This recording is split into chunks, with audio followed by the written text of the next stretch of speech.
যেই বলবে সেই বলবে হুজুর এই রাজনীতি শুনতে আমরা মসজিদে ঢুকিনি। কথা বলেন, তবে আমরা সব দলের লোক আছি হুজুর, আমরা সব দলের লোক এখানে মসজিদে আসছি হুজুর, এখানে আপনি এসব দলাদলির কথা বাদ দেন। আচ্ছা, অবাক ব্যাপার, একই আয়াতের একটা অংশ মানে আর একটা অংশ। দল, রাজনীতি, সমাজ, রাষ্ট্র, আইন, আদালত আসলেই কলিজা জ্বলে যায়, কপাল শুকিয়ে যায়, ভুরু কুচকে যায়। কথা কন ঠিক না বেটি? তাহলে কোরআন কারীমের আল্লাহর কালামের আপনি এক অংশ মানে এক অংশ মানেন না, সুবিধাবাদ জিন্দাবাদ। কথা কন জোরে বলেন ঠিক না বেঠিক? হায় রে মুসলমান, আমরা এই জায়গায় আসি আর বলি হুজুর জিহাদের বয়ান, কিতালের বয়ান, রাজনীতির বয়ান কেন?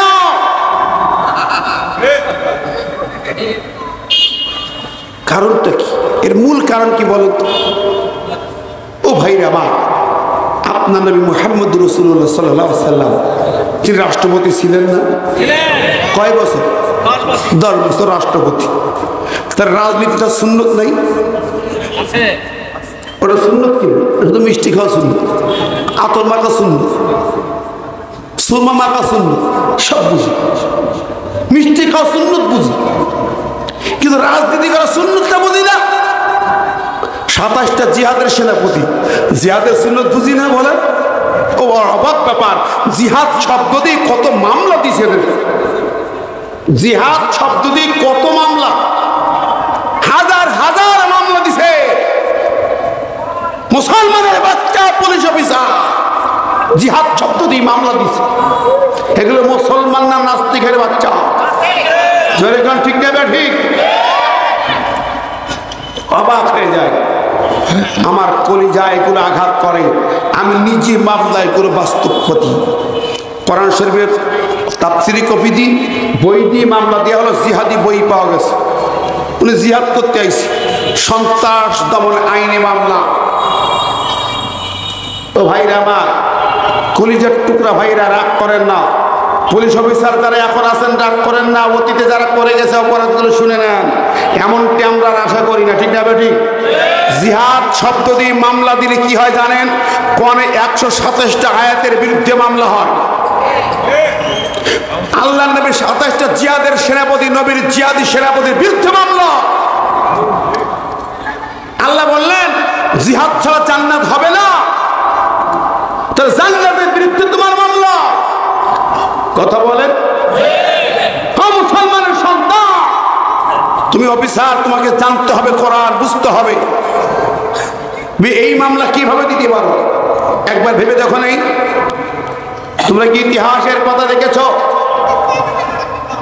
1985 সাল কলকাতার হাইকোর্টে একটা মামলা হলো, কোরআনকে ব্যান করার মামলা, বাজেয়াপ্ত করার মামলা।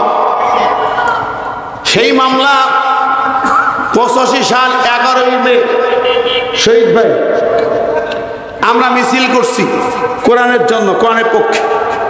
বাংলাদেশে মিছিল হয়েছে, সারা পৃথিবীতে হয়েছে। এই মামলাকে কেন্দ্র করে হাইকোর্টের কঠিন অবস্থা, সারা পৃথিবী উত্তপ্ত পৃথিবী। দিল্লির শাহী মসজিদ খতিব জুমার নামাজে খুতবা দিয়েছেন ওই মামলার হিয়ারিং এর আগে।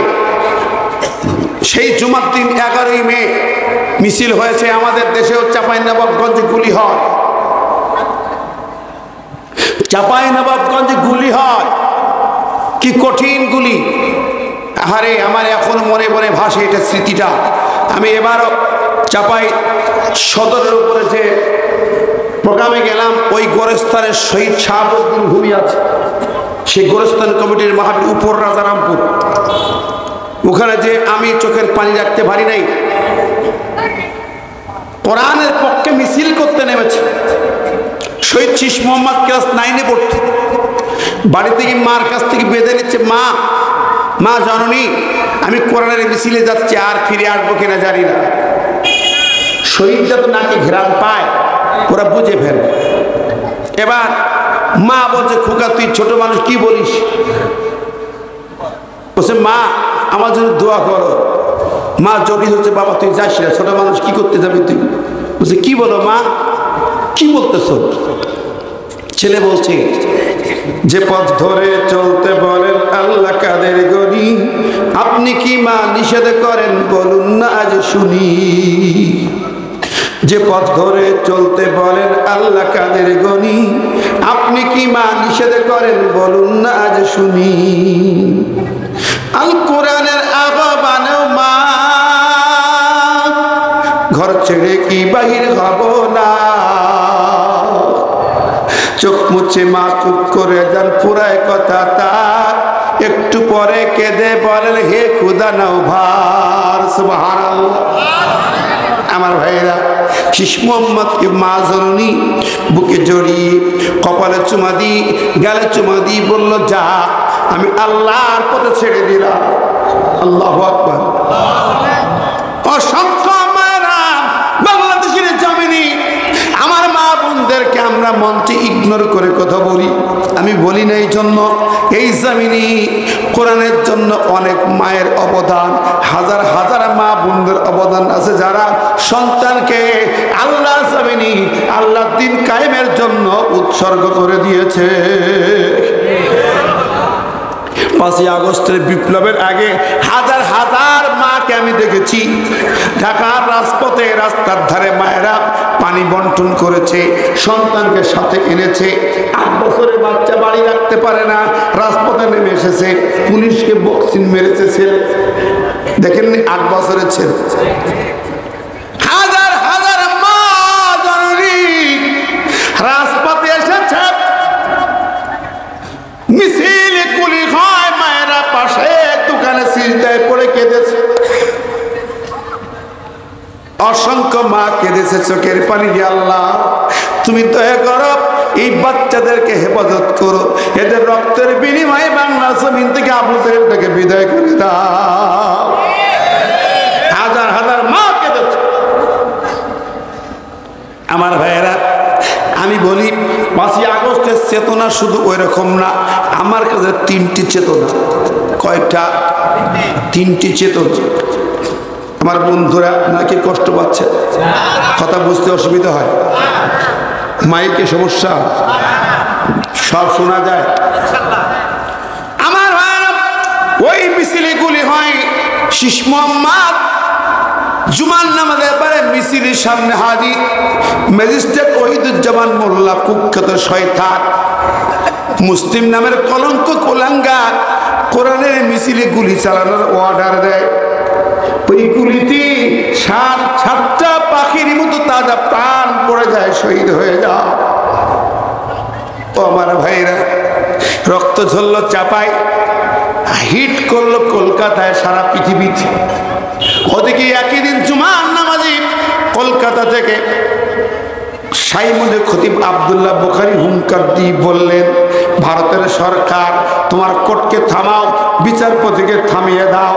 যদি কোরআনের বিরুদ্ধে মামলা যদি নেগেটিভ রায় হয়, কোরআন বাজেয়াপ্তের রায় হয়, আমি আব্দুল্লাহ বুখারী জুমার খুতবায় ঘোষণা দিলাম, ও ভারতের 20 কোটি মুসলমান, তোমরা যেদিন রায় হবে কলকাতায় হাজির হবে।